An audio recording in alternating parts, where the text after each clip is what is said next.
I'm Shekhar Gupta and I stand today in the village of Saifai in the district of Etawah in central Uttar Pradesh, one of the most backward regions of the country. And my guest today, the most famous son of Saifai, Shri Mulayam Singh Yadav, and the man in the hot seat. Mulayam Singh ji, वक्त तो talk में आपका स्वागत है। बहुत बहुत धन्यवाद और आप सैफई गांव में आए, आपका स्वागत और बहुत धन्यवाद। धन्यवाद। मुलायम सिंह जी, आप तो इसी गांव में पले, इसी गांव में बड़े हुए और आपने बचपन में बिल्कुल जो ग्रामीण भारत है वो देखा है। अगर आप बाकी देश के राज्यों में देखें तो बहुत बदलाव आया है, लेकिन यूपी के गांव में, यूपी के ग्रामीण जीवन में अब इतना बदलाव नहीं आया। यूपी 10-15 साल से 20 साल से कुछ पीछे रह गया है। ऐसे क्यों हुआ? उत्तर प्रदेश की पिछड़ेपन के और पीछे रहने के कारण तीन मुख्य थे। पहला था कि कोई बुरा मान जाएगा लगातार प्रधानमंत्री उत्तर प्रदेश का होना, और उसके बाद उत्तर प्रदेश की विकास के लिए विशेष योजना देना या मदद करना। उनको लगता था कि अन्य राज्य हमसे नाराज़ हो जाएंगे, हम पक्षपात कर रहे, ऐसा महसूस कर रहे थे, इसलिए उन्होंने काम बहुत मदद कोई नहीं की। हाँ, मदद थोड़ी शुरू की थी चौधरी चरण सिंह ने, उस बाद 75 करोड़ रुपया दिया था सीधा डेवलपमेंट। एक चौधरी चरण सिंह का तो राज्य ही बहुत कम रहा, लेकिन फिर भी 75 करोड़ रुपया उन्होंने दिया था।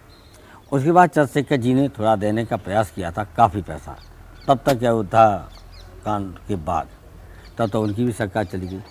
दूसरा कारण है, हमारे जितने सांसद चुन के जाते हैं ये वहाँ उत्तर प्रदेश की लोकसभा में, जो उत्तर प्रदेश के लोग हैं वो हिंदुस्तान की लोकसभा में उत्तर प्रदेश के लिए कभी चिंतित नहीं रहे।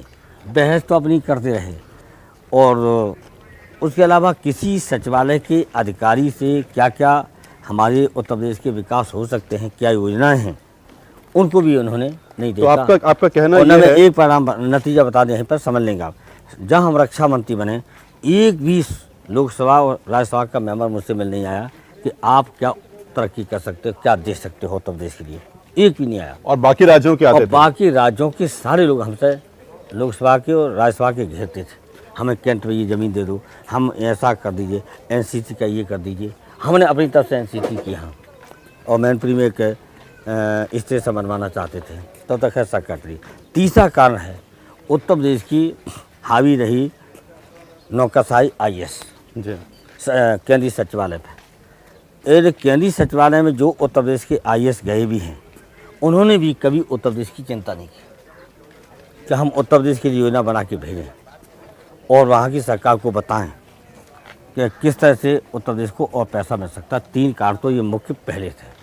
उसके बाद राजनीतिक लाभ उठाने के लिए अनदेखी की, बेईमानी और भ्रष्टाचार जितना हो सकता था उतना भ्रष्टाचार हुआ है, और अपने सत्ता बचाए रखने के लिए उन्होंने पूरी तरह से भ्रष्टाचार की मदद की है।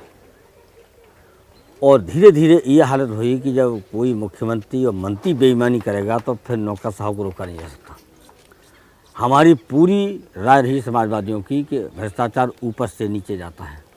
तो आप ये कह रहे हैं कि यूपी को बजाय इस बात का फ़ायदा होने के कि यूपी का नेता हमेशा प्रधानमंत्री रहा, उसका नुकसान हुआ?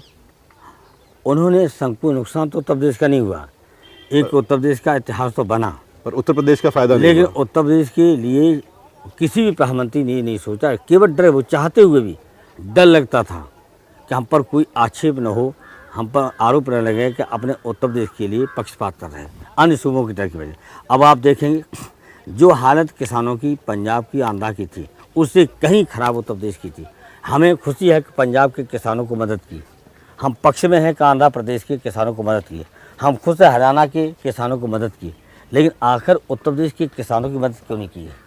अभी बाढ़ है, जल भराव है, और हमें कल शिकायतें मिल रही थी कि साहब कुछ अब आगे आने वाली रबी की फसल को नहीं बो सकेंगे, लेकिन अभी तक गंभीरता से केंद्रीय सरकार ने इस बाढ़ को और इस जल भराव को नहीं लिया प्राथमिकता, लेकिन लिया किसको?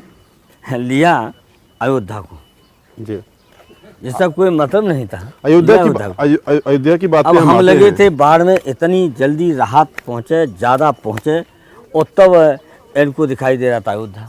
जबकि मानवता के आधार पर मैंने अपील की थी कि ऐसे मौके होते हैं जब उत्तर प्रदेश की 17.5 करोड़ जनता दुखी है इस वक्त बाढ़ से, जब 15% छोड़िए शहरों में भी मकान गिरे हैं, सब दुखी थे।